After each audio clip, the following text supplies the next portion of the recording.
सुप्रभात, सुमंगल प्रभात, good morning. कैसे हैं बच्चों? अच्छे हो? पिछले वीडियो में मैंने आप लोगों को बताया था देव कवि के बारे में।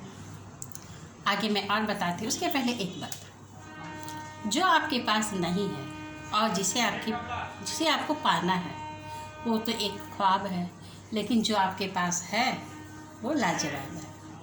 जिससे आपके बहुत सारे अच्छे अच्छे दोस्त हैं, आप पढ़ाई कर रहे हो, आप स्टडी कर रहे हो, आपके मम्मी पापा हैं, तो ये सब तो लाजवाब है। इससे क्या आगे और भला क्या हो सकता है?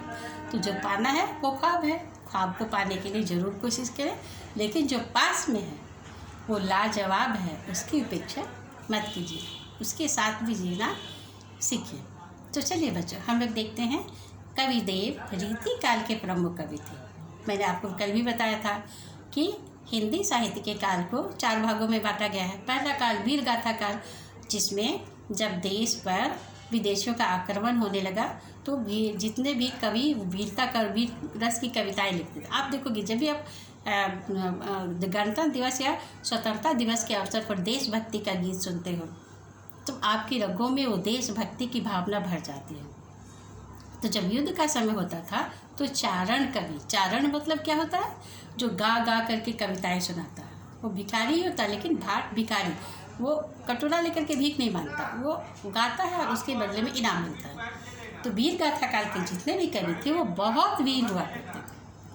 और वो लोग कटोरा मतलब वो विदेशियों का आक्रमण हो रहा था तो सोए हुए योद्धाओं के मन में वीरता की भावना जगाने के लिए चारण कवि या जो कवि लोग थे वो वीरता की कविताएं बहुत ज़्यादा लिखते थे। और चारण कवि जो गाते थे वो सिर्फ गाते नहीं थे, वो तलवार लेकर के युद्ध भूमि में युद्ध भी करते थे। तो हिंदी साहित्य का पूरा इतिहास वीर गाथा काल के नाम से जाना जाता है। उसके बाद विदेशियों का जब कब्जा हो गया तो आ गया भक्ति काल।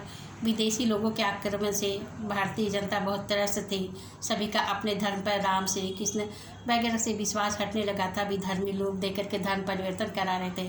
तब उस युग में सूरदास, तुलसीदास, मीराबाई, विद्यापति, बहुत से कवियों ने बहुत महान महान ग्रंथों की रचना की, जिससे लोगों के मन में अपने ईश्वर के प्रति, अपने धर्म के प्रति आस्था पुनर्जीवित हुई थी। और पूरा वो काल भक्ति काल से भरा हुआ, इसे हिंदी साहित्य का स्वर्ण काल कहा जाता है, golden era of Hindi literature, भक्ति काल को। उसके बाद आ गया रीति काल।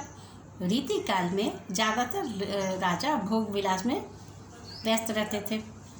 उन्हें राजकाज से ज़्यादा मतलब नहीं होता था। वो लोग जीवन के सुखों के उपभोग को ही जीवन का लक्ष्य बना लिया था उन लोगों ने। और कभी भी उसी श्रेणी के हुआ करते थे, राजा का गुणगान करना और अच्छी अच्छी कविता, मतलब कि जो नीति परक नहीं है, जो मनोरंजन के उद्देश्य से नायक नायिका का श्रृंगार वर्णन, प्रेम कहानियाँ, लव स्टोरीज और पोएमें, वो सब ज़्यादा लिखा गया। तो कवि देव जो है उसी रीति काल के प्रमुख कवि थे। बाद में आधुनिक काल जो हम लोग पढ़ते हैं, हरिवंश राय बच्चन, महादेवी वर्मा, सुमित्रा नंदन पंत, अज्ञे वगैरह जब की रचनाएं पढ़ते हैं वो हमारा आधुनिक काल हो गया, मॉडर्न हिंदी।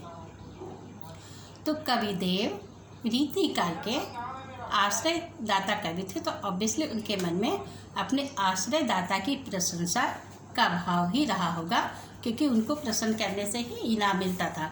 तो एक बात याद रखिए, इनाम या पुरस्कार के लालच में पढ़कर अगर कोई रचना की जाती है तो अपनी मौलिकता खो देती है अपना, और उसकी जो ओरिजिनलिटी होती है वो नहीं रहती है, क्योंकि उसे पुरस्कार पाने के लिए जिसे पुरस्कार मिले उसकी प्रशंसा करनी रहती है। इसी वजह से प्रेमचंद, वो तो जीवन की सच्चाई को लिखते थे, उन्हें उस ज़माने में पुरस्कारों से वंचित रखा गया और पब्लिशर भी उनकी रचनाओं को छापना नहीं चाहते थे, क्योंकि जीवन का यथार्थ चित्रण उनका होता था। देव रीति काल के प्रमुख कवि हैं। रीतिकालीन कविता का संबंध दरबारों आश्रयदाताओं से था। इस कारण उनमें दरबारी संस्कृति का चित्रण हो गया। राजा को के प्रसन्न करना ही उनका प्रमुख उद्देश्य था।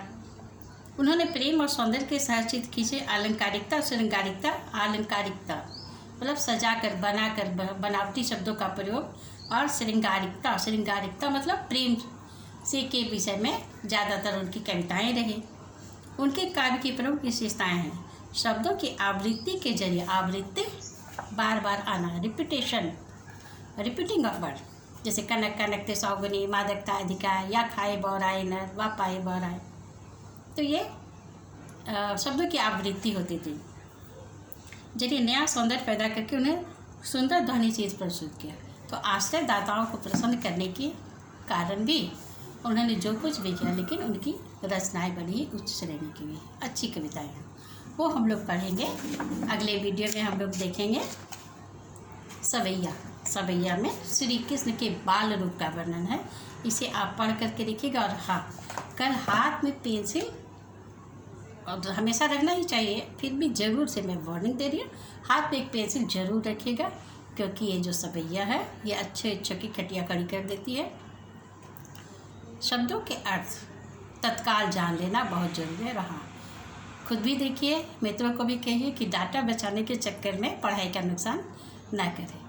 तो आपका होमवर्क है read chapter 3 up to 10। Thank you, धन्यवाद।